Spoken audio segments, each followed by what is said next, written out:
sesuatu yang mulia, sesuatu yang murni, sesuatu yang berharga, itu pasti kita bayar dengan harga yang sangat mahal. Harus ada perjuangan yang sangat luar biasa. Nah, begitu juga dengan seseorang yang mengejar cinta Allah Subhanahu wa taala, usul kepada Allah Subhanahu wa taala, itu pun sama.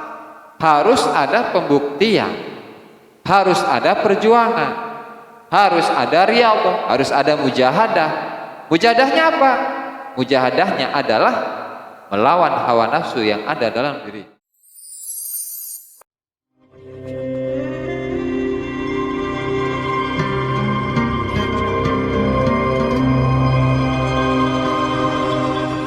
Assalamualaikum warahmatullahi wabarakatuh.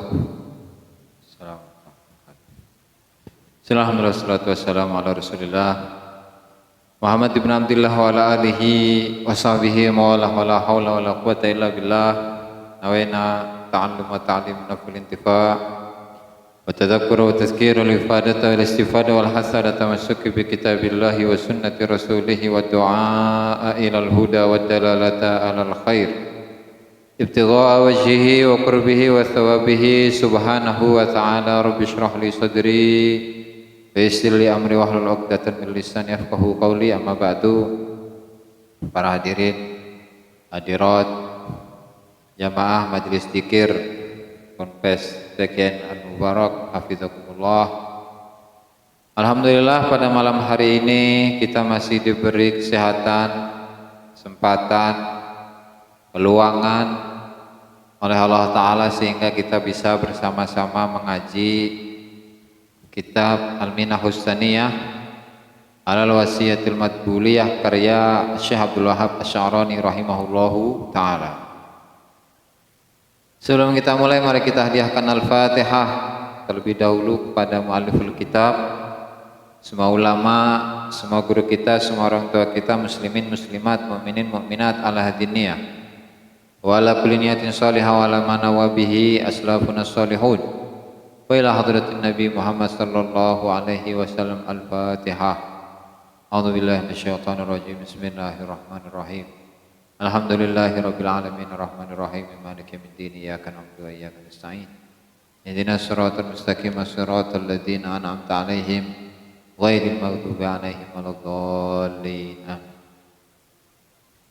Qala al-muallifu Syekh Abdul Wahab Asy'arani rahimahullahu ta'ala wa nafa'ana bihi wa bi ulumihi wa bi ulumikum fi kitabihi Al-Minahus Tsaniyah 'alal Wasiyatil Madbuliyah ila an qala wahdhar aidan minal haya'it tabi'i fa innahu ma'dudun min jumlatil kibri indal qaum. Wa qad asyara Sayyidi Umar ibn al-Farid rahimahullahu ta'ala ilaihi biqaulihi tamassak bi adyalil hawa wa khla'il haya wa khalli sabilan nasikina wa ijal wa huwa al haya'ut tabi'i an yastahyiya syakhsu an yadhkurallaha ta'ala bi raf'is saut bi hadratin nas wa aktsaru man yatruku dzalika bi hadratin nas ashabun nufus kal qudati wal mubashirin wasyuyukhi wa nahwihim. Fa idza kullifa ahaduhum an yadhkurallaha ta'ala bi hadratin nas hasala indahu khajalun ka'annahu irtakaba ma'siyatan famithlu haula'i yajibu alaihimudz dzikru bi raf'is saut hatta yakhruju anil kibri. Wahdar lan hati-hati sapa sira aidon ing dalem aidon halimalih minal haya'i tabi'i saking sifat isin kang bangsa tabiat. Fa innahu mangko temen setuhune al haya'ut tabi'i iku ma'dudun iku tergolong min jumlatil kibri saking jumlah kesombongan indal qaumi ing dalam sandingi kaum sufi. Waqat asyaralan teman-teman ngisyarataken sapa Sayyidi Umar ibnul Farid Tuan ingsun Umar ibnul Farid rahimahullahu ta'ala ilaihi maring al haya'it tabi'i al hadar min al haya'it tabi'i biqaulihi tamassak bi adyalil hawa wa khla'il haya wa khalli sabilan nasikina wa in jallu tamassak. Cecekelan sapa sira bi adiyalil hawa kelawan pira-pira buntute hawa nafsu.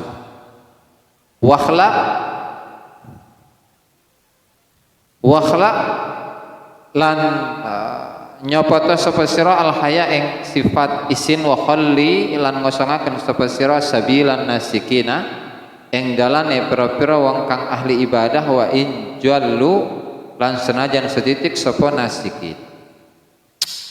Pada pembahasan malam hari ini yaitu berkaitan tentang rasa malu. Malu yang bagaimana? Malu yang dasarnya adalah dikembalikan kepada tabiat manusia. Jadi bukan malu yang bukan berdasarkan atas cinta Allah Subhanahu wa taala, tetapi didasarkan atas tabiat, atas karakter yang ada dalam diri manusia. Nah, hal ini berbeda dengan sebuah hadis yang dikatakan oleh Rasulullah Shallallahu Alaihi Wasallam, yang beliau mengatakan al haya'u minal iman, di mana sifat malu itu merupakan bagian dari iman. Berbeda dengan hal itu karena yang dijelaskan oleh Rasul itu al haya'u minal iman, di mana sifat malu itu merupakan bagian dari keimanan, itu berdasarkan atas kecintaannya kepada Allah Subhanahu wa taala. Artinya seseorang yang ingin melakukan maksiat dia malu. Dia malu untuk melakukan maksiat. Kenapa malu ke Allah taala? Ya kan? Malu berpacaran dengan seseorang yang tentunya bukan mahramnya. Seseorang yang belum halal untuk dirinya, belum dinikahi oleh dirinya. Malu. Bukan malu kepada manusia, bukan malu yang berdasarkan atas dirinya, mentang-mentang dia adalah seorang santri misalnya, atau dia adalah seorang yang terpandang di masyarakat kemudian pacaran malu lantaran mempertahankan popularitasnya di hadapan manusia. Bukan seperti ini. Itu namanya malunya bukan karena Allah Ta'ala, tetapi malu yang berdasarkan atas tabiatnya, atau ingin mempertahankan popularitasnya. Bukan itu yang dimaksud dalam pembahasan ini. Nah, sehingga nanti oleh Syekh Abdul Wahab Asy-Sya'rani rahimahullahu ta'ala, beliau akan membahas malu yang berdasarkan atas tabiat itu bagaimana. Itu akan dijelaskan.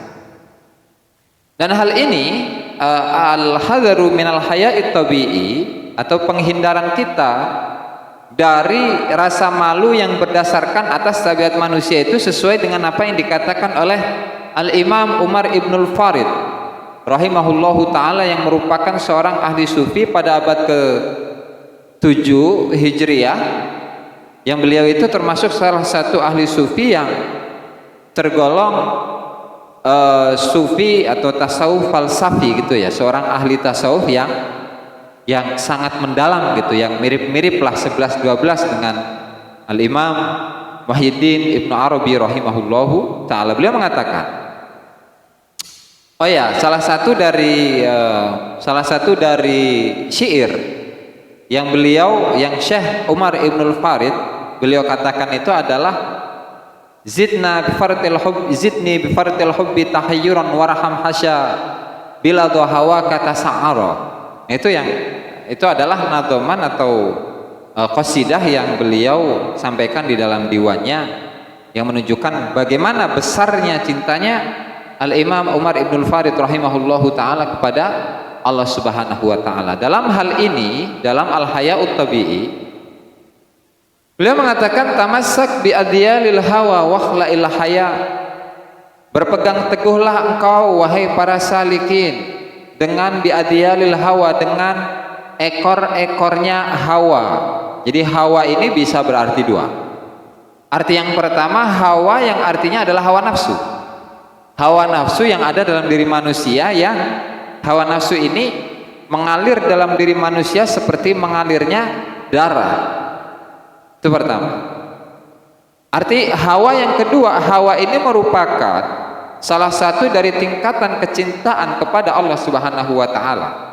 Nah, karena kecintaan kepada Allah Subhanahu wa taala itu memiliki beberapa tingkatan.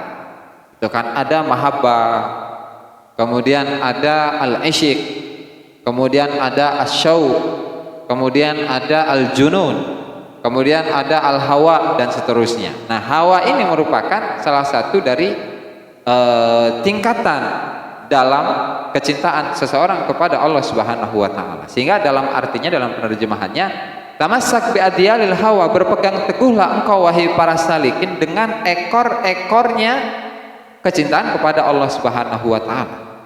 Yang kecintaan kepada Allah Subhanahu wa taala itu diibaratkan seperti baju yang belakangnya itu bisa ditarik gitu. Ya, artinya kita berpegangan dengan ujung dari baju yang dimanapun orang yang memiliki kecintaan itu dia akan mengikuti arah atau gerakan dari baju ini. Tamassak bi adyalil hawa. Ya, artinya kita diharuskan oleh Al-Imam Umar Ibnul Farid rahimahullahu taala untuk selalu mengejar kecintaan kepada Allah Subhanahu wa taala. Itu yang pertama dari pesan beliau ya. Kemudian yang kedua, wakhla'il haya. Setelah kita itu berpegang teguh dengan kecintaan kepada Allah taala, yang kedua adalah lepaskanlah dirimu dari sifat malu, dari rasa malu. Malu yang bagaimana? Tadi yang disebutkan, malu yang bukan berdasarkan atas cinta Allah Subhanahu wa taala, tetapi malu yang berdasarkan atas tadi tabiat manusia atau popularitasnya atau harga dirinya atau kehormatannya dan seterusnya. Nanti akan dijelaskan oleh Syekh Abdul Wahab Asy-Sya'rani pada penjelasan berikutnya. Wa khalli sabilan nasikin, dan biarkanlah jalannya para orang-orang yang ahli ibadah. Biarkanlah mereka beribadah sesuka hatinya, mau sholat berapa ratus rakaat, berapa puluh rakaat, berapa ribu rakaat, zikir sebanyak apapun yang mereka inginkan, atau biarkan saja, nggak usah diganggu-ganggu. Wa injallu, meskipun para nasikin, para abidin, para ubat yang ahli ibadah yang mengejar cinta Allah Subhanahu wa taala jumlahnya tidak banyak. Wa injallu, meskipun mereka itu sedikit. Nah, kemudian wahwa ay al haya'ut tabi'i, penafsiran dari rasa malu yang sifatnya adalah atau berdasarkan atas tabiat manusia itu bagaimana? Nah, di sini jelaskan wa huwa lan hale utawi al haya'ut tabi'i, ay tegese al haya'ut tabi'i iku an yastahyiya, iku yen to isin sapa asyakhsu menungso an yadhkura yen to dzikir sapa asyakhs Allah taala ing Allah taala bi raf'is sauti, kelawan ngangkat swara, bi hadratin nasi, kelawan hadire menungso. Nah, pengertian atau definisi dari rasa malu yang dilarang menurut ahli tasawuf itu adalah rasa malu di mana seseorang itu malu untuk berzikir kepada Allah Subhanahu wa taala di hadapan banyak orang. Dia tidak, ketika dia berzikir kepada Allah taala kemudian ada keramaian, misalnya dia berzikir di masjid, kemudian banyak orang yang memasuki masjid, yang awalnya dia menggunakan suara yang keras, lalu dengan adanya banyak orang yang masuk ke dalam masjid, dia mengurangi volume kerasnya suara yang dia pakai, yang dia gunakan untuk berzikir. Nah, seperti itu contohnya. Ya, artinya rasa malu untuk berzikir kepada Allah Ta'ala dengan suara yang keras itu adalah salah satu dari contoh rasa malu yang berdasarkan atas tabiat. Ya, karena biasanya ketika kita ini berzikir dengan suara yang keras di hadapan banyak orang, itu malu, yang akhirnya dalam hatinya itu terdapat rasa nggak enak, rasa tidak enak. Nanti ketika saya berzikir dengan suara yang keras, saya takut, saya malu untuk diolok-olok oleh orang. Bahwa sekarang ternyata si fulan udah taubat. Nah, seperti itu. Nah, ini adalah contoh dari seseorang yang memiliki rasa malu, yang rasa malu ini merupakan hal yang dilarang oleh para ahli tasawuf. Sehingga bagaimana? Seperti siapa mereka ini? Wa aktsaru man yatruku dzalika bihadratin nas ashabul anfus. Di mana mayoritas dari seseorang yang ketika berzikir itu tidak mau menggunakan suara yang keras di hadapan manusia, itu rata-rata mayoritas mereka adalah dari golongan orang-orang yang masih memiliki hawa nafsu, masih mengikuti hawa nafsunya, masih terjebak dengan hawa nafsunya, masih mempertimbangkan olok-olokan dari orang lain, masih mempertimbangkan cacian, makian ataupun pujian dari orang lain, masih seperti itu ya. Karena ketika seseorang itu masih ada nafsu, ada dalam dirinya, bahkan ketika dia itu berzikir sekalipun, orang yang seperti ini tidak akan usul kepada Allah Subhanahu wa ta'ala. Bagaimana yang dikatakan oleh banyak ulama ahli sufi, yang diantaranya adalah Al-Imam Ibnu Athaillah As-Sakandari, yang kemudian Syekh Abdul Wahab Asy-Sya'rani sendiri, Syekh Abdul Qadir Al-Jilani rahimahullah dalam kitabnya Futuhul Ghaib, di mana ketika seseorang itu di dalam hatinya masih ada dunia, dan pengertian dari dunia itu tidak hanya berkaitan tentang kekayaan, tentang duit, ya, tentang rumah, tentang apapun itu yang sifatnya materi. Tidak hanya itu, tetapi yang dimaksud dengan dunia oleh para ahli tasawuf, oleh para ahli ma'rifat, itu adalah kullu ma siwallahi fahuwa dunya. Dunia itu adalah semua sesuatu yang selain Allah Subhanahu wa ta'ala. Meskipun itu adalah akhirat, meskipun itu adalah surga, meskipun itu adalah kemarifatan, meskipun itu adalah karomah, meskipun itu adalah cahaya dari Allah Subhanahu wa ta'ala, meskipun itu adalah ilham dan seterusnya. Karena semua yang disebutkan itu adalah selain Allah Subhanahu wa ta'ala. Ketika seseorang itu, ketika dia berzikir kepada Allah ta'ala, kemudian dengan zikirnya dia menginginkan atau ingin mendapatkan balasan, ingin mendapatkan pertukaran, dengan zikir itu dia mendapatkan wusul kepada Allah Subhanahu wa ta'ala. Nggak bisa. Karena jangankan usul kepada Allah Ta'ala, surga yang telah dipersiapkan oleh Allah Subhanahu wa ta'ala kepada orang-orang yang taat kepadanya, surga yang merupakan tempat-tempatnya orang soleh, tempat-tempatnya para nabi, para solihin, para aulia, itu seseorang bisa memasukinya bukan lantaran amalnya. Sudah seringkali disebutkan, diulang-ulang. Kata Siti Aisyah radhiyallahu ta'ala anha, ya Rasulullah, ayadkhulu ahadun al-jannata bi'amalihi? Kata beliau, Siti Aisyah, wahai Rasulullah, apakah seseorang itu dimasukkan oleh Allah Ta'ala ke dalam surganya oleh amalnya? Qala la, enggak, kata Rasul. Kemudian wala anta ya Rasulullah, kata Siti Aisyah, bahkan engkau wahai Rasulullah? Iya, bahkan saya.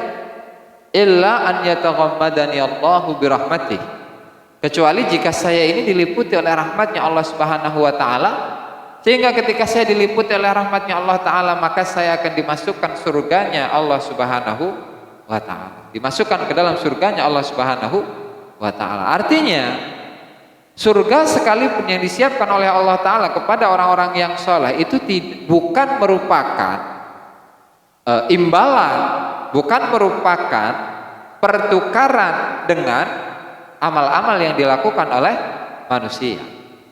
Nah, sehingga sebanyak apapun amal yang dilakukan oleh manusia itu tidak setara dengan dimasukkannya mereka ke dalam surga. Gitu. Sehingga usul kepada Allah Subhanahu wa ta'ala itu pun tidak bisa ditukar dengan dzikir. Ya kan? Ya, meskipun secara hakiki seseorang yang usul kepada Allah Subhanahu wa ta'ala itu harus ada bukti dong. Kan? Cinta itu harus ada pembuktian. Cinta itu harus ada pembuktian. Seseorang yang mengaku-ngaku bahwa dia adalah cinta kepada seseorang yang mencintai Allah Subhanahu wa ta'ala, tidak bisa tanpa ada bukti. Gak bisa tanpa ada bukti. Kata Syekh Abdul Qadir Al-Jilani rahimahullahu ta'ala, beliau mengatakan dalam kitabnya Jala'ul Khatir, tadda'i mahabbatullah, engkau itu mengaku-ngaku cinta kepada Allah ta'ala, tetapi engkau tidak memiliki bukti. Wala bayyinata laka, tetapi engkau itu tidak memiliki bukti. Dari mana kecintaan atau pengakuan bahwa kita ini adalah orang-orang yang mencintai Allah Subhanahu wa taala sementara tidak ada bukti dari kita? Ya, turidu syai'an bila syai'in, kata beliau. Engkau menginginkan sesuatu dengan gratis, gak ada. Seseorang yang menginginkan cinta Allah Subhanahu wa taala, seseorang yang menginginkan usul kepada Allah Subhanahu wa taala, itu harus ada pembuktian, harus ada perjuangan. Nah, disitulah nilai-nilai perjuangan, nilai-nilai pembuktian bahwa dirinya memang benar-benar cinta kepada Allah Subhanahu wa taala dibuktikan dengan apa? Dibuktikan dengan dia itu memperbanyak ibadah. Dibuktikan dengan dia ini memperbanyak zikir kepada Allah Subhanahu wa taala. La ilaha illallah.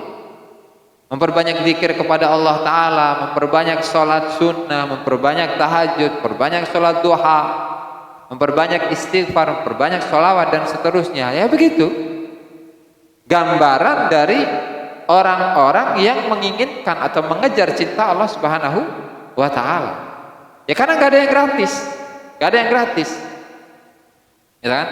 Karena tadi sesuatu yang mulia, sesuatu yang murni, sesuatu yang berharga, itu pasti kita bayar dengan harga yang sangat mahal. Harus ada perjuangan yang sangat luar biasa. Nah, begitu juga dengan seseorang yang mengejar cinta Allah Subhanahu wa taala, usul kepada Allah Subhanahu wa taala, itu pun sama. Harus ada pembuktian, harus ada perjuangan, harus ada riyadhah, harus ada mujahadah. Mujahadahnya apa? Mujahadahnya adalah melawan hawa nafsu yang ada dalam diri, adalah menundukkan hawa nafsu yang ada dalam dirinya. Nah, makanya hal ini juga akan dijelaskan oleh Syekh Abdul Wahab Asy-Sya'rani rahimahullahu taala dalam penjelasan berikut, bahwa ketika seseorang berzikir kepada Allah Subhanahu wa taala, kemudian datang orang-orang ke dalam masjid atau ke dalam majlis, lalu dia itu tidak memperkeraskan suaranya, mengeraskan suaranya dalam berzikir, maka itu adalah termasuk orang-orang yang sombong, orang-orang yang kibir menurut Allah Subhanahu wa taala. Jadi ashabun nufus, orang-orang yang memiliki hawa nafsu, contohnya kal qudati, seperti para qadi, para hakim yang memutuskan perkara di pengadilan, itu qadi. Jadi kalau di Islam itu ada istilahnya al-qudah, seorang qadi. Kalau dulu di masa kerajaan-kerajaan Islam, mereka itu memiliki banyak qadi atau orang-orang yang memutuskan hukum dalam perkara apapun, mau perkara agama, mau perkara sosial, mau perkara muamalah ataupun yang lainnya, mereka itu punya qadi. Dan syarat dari qadi itu ya harus seorang ulama. Gitu. Nah, sekarang kan kalau di Indonesia beda lagi tuh, karena yang menjadi sandaran itu kan bukan syariat Islam, tetapi yang menjadi sandaran itu adalah hukum positif. Artinya yang menjadi barometer, yang menjadi ukuran itu, yang menjadi standar itu ya hukum positif itu sendiri, entah itu undang-undang dasar atau peraturan-peraturan yang lainnya. Nah, dia al-qudah, seorang qadi, otomatis dia adalah seseorang yang memiliki popularitas yang luar biasa di hadapan masyarakat, ya. Sehingga ketika dia itu berzikir dengan suara yang keras, apalagi di hadapan banyak orang, dan orang-orang itu tidak sama-sama berzikir dengan dirinya, otomatis ada dong sedikit malu, ada sedikit perasaan tidak enak. Nah, sehingga volume dari zikirnya dia kurang. Wasyuh atau orang-orang tua, wanahim atau orang-orang yang sama seperti mereka. Fa idza kullifa ahaduhum ayyadhkurallaha ta'ala bihadratin nas hasala indahu khajalun. Di mana mereka itu ketika dipaksa, atau bahkan kita lah, ketika kita ini dipaksa untuk berzikir kepada Allah Subhanahu wa taala dengan suara yang keras, Bihadratin nas, dengan hadirnya banyak orang dan mereka tidak berzikir, hasala indahu khajalun, maka ada dalam dirinya itu sifat khajal, malu, karena hurtakaba maksiatan, seakan-akan dirinya melakukan sebuah kemaksiatan. Maka famithlu haula'i yajibu alaihimul dzikru biraf'is saut. Orang-orang yang seperti ini, yang masih hawa nafsunya itu masih besar, masih belum bisa menundukkan hawa nafsunya, maka wajib bagi mereka untuk berzikir dengan suara yang keras hatta yakhruju anil kibri, sehingga mereka itu keluar dari ketakaburan, kesombongan. Makanya dalam redaksi yang lain di dalam kitab Al-Anwarul Qudsiyah di Qawaidis Sufiyah, di mana kitab tersebut membahas tentang adab-adabnya para murid dalam thariqah. Adab-adabnya para murid dalam thariqah, entah itu yang berkaitan dengan al-muamalatu ma'a amsalihi, yaitu berinteraksi dengan sesamanya, atau al-muamalatu ma'a syuyukh, berinteraksi dengan gurunya, atau al-muamalatu ma'allah, berinteraksi dengan Allah Subhanahu wa ta'ala. Nah, adab-adab dari seorang murid dalam tiga hal tadi itu dijelaskan dalam kitab Al-Anwarul Qudsiyah fi Qawaidis Sufiyah karya Syekh Abdul Wahab Asy-Sya'rani rahimahullahu ta'ala. Di sana menjelaskan beliau, Syekh Abdul Wahab Asy-Sya'rani menjelaskan bahwa ketika seseorang itu masih merasa bahwa di dalam dirinya itu masih ada hawa nafsu, maka dia harus berzikir dengan zikir la ilaha illallah biraf'is saut, dengan suara yang keras. Tidak hanya berzikir dengan la ilaha illallah saja, tetapi harus berzikir dengan suara yang keras. Karena apa? Karena ketika seseorang itu masih memiliki hawa nafsu, masih belum bisa menundukkan hawa nafsunya, itu diibaratkan bahwa hatinya itu sekeras batu. Sehingga namanya batu yang masih keras, untuk menghancurkannya, untuk meleburkannya, pasti harus dipalu dengan kecepatan yang, dengan palu yang besar tentunya ya. Kemudian dengan pukulan yang keras. Nah, begitu juga zikir ini dapat menghancurkan atau mengalahkan hawa nafsu, menundukkan hawa nafsu, itu juga dengan suara yang keras. Wala yantakilu al-muridu ila dzikri lafdzil jalalati illa ba'da fana'in nafsi. Dan seorang murid, dia itu tidak diperkenankan untuk berpindah dari zikir la ilaha illallah kepada zikir lafdzul jalalah Allah Allah, ketika di dalam dirinya masih ada syai'un minan nafs, ada sedikit pun dari nafsu. Nah, sehingga hal inilah mengapa zikir la ilaha illallah itu lebih utama. Menurut sebagian ulama, zikir la ilaha illallah itu lebih utama daripada zikir lafdzul jalalah. Karena apa? Karena faedahnya yang begitu besar. Itu karena faedahnya yang begitu besar, sehingga para ulama lebih mendahulukan atau lebih mengutamakan zikir la ilaha illallah daripada zikir yang lainnya. Tetapi ini adalah zikir yang dalam keadaan sadar, atau bukan dalam keadaan majdzub. Tapi kalau dalam keadaan majdzub lain cerita. Itu pernah dibahas ya. Nah, sehingga zikir bagi orang-orang yang masih memiliki ashabul anfus, orang-orang yang masih memiliki hawa nafsu, hawa nafsunya belum tunduk, belum nurut kepada dirinya, tapi dia masih menuruti hawa nafsu, maka zikirnya harus menggunakan zikir yang keras gitu.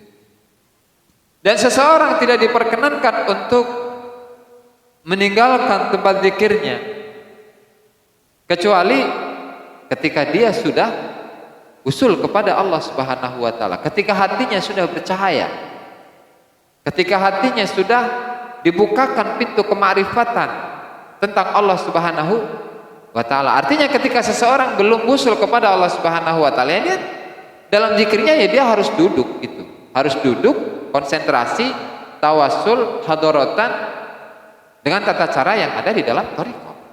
Harus begitu sebelum dia itu usul kepada Allah Subhanahu wa taala. Dia tetap harus ketika berzikir, dia harus zikir seperti layaknya orang-orang yang berzikir, yaitu dalam keadaan duduk dengan menggunakan pakaian yang bersih, yang wangi, dan seterusnya yang dijelaskan di dalam adab-adab zikir. Ya karena memang hakikat dari zikir itu kan sebagaimana yang dikatakan oleh Al-Imam Abdul Wahab Asy-Sya'rani rahimahullahu taala. Hakikat dari zikir itu adalah an yastajlibal abdu, an yastahdiral abdu annahu baina yaday ar-rabb, annahu fi hadratin baina yaday ar-rabb. Itu dia merasakan kehadiran atau memasuki sebuah dimensi bahwa dia itu berada di hadapan Allah Subhanahu wa taala. Jadi ketika hatinya sudah bersih dari segala penyakit-penyakitnya, kemudian dia berzikir tidak hanya lisan tetapi yang berzikir adalah hatinya. Tidak hanya hatinya tetapi sirnya pun berzikir. Tidak hanya sirnya yang berzikir tetapi ruhnya yang berzikir. Nah, maka dalam kondisi seperti ini dia bisa merasakan atau bisa memasuki sebuah dimensi di mana dia bisa bertemu dengan Allah Subhanahu wa taala, yang hal ini sesuai dengan apa yang dikatakan oleh Rasulullah sallallahu alaihi wasallam dalam hadis Jibril, al-ihsanu an ta'budallaha ka'annaka tarahu. Berbuat baik, al-ihsan pada Allah Subhanahu wa taala itu adalah an ta'budallah, engkau itu menyembah Allah Subhanahu wa taala ka'annaka tarahu, seakan-akan kau melihat Allah Subhanahu wa taala. Seakan-akan engkau itu melihat Allah Subhanahu wa taala. Ketika seseorang merasakan bahwa dirinya seakan-akan melihat Allah Subhanahu wa taala, ketika dia berzikir, hatinya merasakan bahwa dirinya berada di hadapan Allah Subhanahu wa taala. Sirnya merasakan, ruhnya merasakan bahwa dirinya berada di hadapan Allah Subhanahu wa taala, barulah ketika dia sudah merasakan hal ini, dia sudah tidak wajib lagi untuk berzikir secara formal. Jadi zikir secara formal itu ya zikir yang biasa. Setelah sholat misalnya kita duduk menghadap ke kiblat, hadoratan, kemudian Allahumma ftahli futuhil arifin, sampai astaghfirullahaladzim, kemudian Allahumma anta maksudi wa ridhoka matlubi, kemudian disambung dengan la ilaha illallah. Nah, itu zikir formal. Nah, seseorang yang sudah tadi merasakan tadi dimensi bahwa dirinya merasakan seakan-akan dirinya berada di hadapan Allah Subhanahu wa taala, ya dia sudah tidak wajib lagi untuk berzikir. Kenapa? Ya karena zikir ini hanya sebagai tanda, hanya sebagai dalil untuk mengingat Allah Subhanahu wa taala, untuk mencintai Allah Subhanahu wa taala. Ketika dia sudah mencintai, ya sudah. Berarti rasanya sudah mencintai Allah Subhanahu wa taala, ruhnya sudah mencintai Allah Subhanahu wa taala, sehingga setelah itu zikir lisan itu enggak perlu lagi. Kenapa? Lianna hadratallahi hadratu bahtin wa sukutin. Ya karena dimensi Allah Subhanahu wa taala itu adalah dimensi diam. Dan dimensi bahtin, diam, bisu, wa sukutin, dan diam. Nah, sehingga zikirnya para aulia, zikirnya para ahli ma'rifat, para arifin itu tidak sama seperti zikir kita. Kalau zikir kita kan la ilaha illallah, ada lafadznya, ada suaranya, ada kalimatnya. Kalau zikir arifin beda. Itu kan seperti misalnya Mama Harun misal, zikirnya cincang kelingan cing gitu. Itu kan bagiannya masing-masing. Karena beliau sudah ma'rifat kepada Allah Ta'ala, beliau sudah usul kepada Allah Subhanahu wa Ta'ala, sehingga zikirnya itu tidak sama dengan zikir formal. Dan itu adalah khususiyah atau kelebihan yang Allah Subhanahu wa Ta'ala berikan kepada para kekasihnya. Mudah-mudahan kita mendapatkan keberkahan dari para aulia, para arifin, amin ya rabbal alamin. Wa kana sayyidi Muhammad rahimahullahu taala ya'muru ashabahu bi raf'is saut bidzikri fil aswaqi wasyawari'i wal mawadi'il kharibah al mahjurah. Wallahu taala a'lam bishawab. Demikianlah para hadirin hadirat yang dimuliakan Allah Subhanahu wa taala, pengajian yang dapat saya sampaikan mudah-mudahan bermanfaat bagi kita semua. Amin ya rabbal alamin. Kurang lebihnya saya mohon maaf. Wallahul muwaffiq ila aqwamit thoriq. Wassalamualaikum warahmatullahi wabarakatuh. Subscribe, like, dan komen di bawah ini. Nah, jika teman-teman ada unek-unek, ada pertanyaan dan lain sebagainya, silahkan tinggalkan pesan di kolom komentar di bawah ini. Terima kasih sebelumnya. Assalamualaikum warahmatullahi wabarakatuh.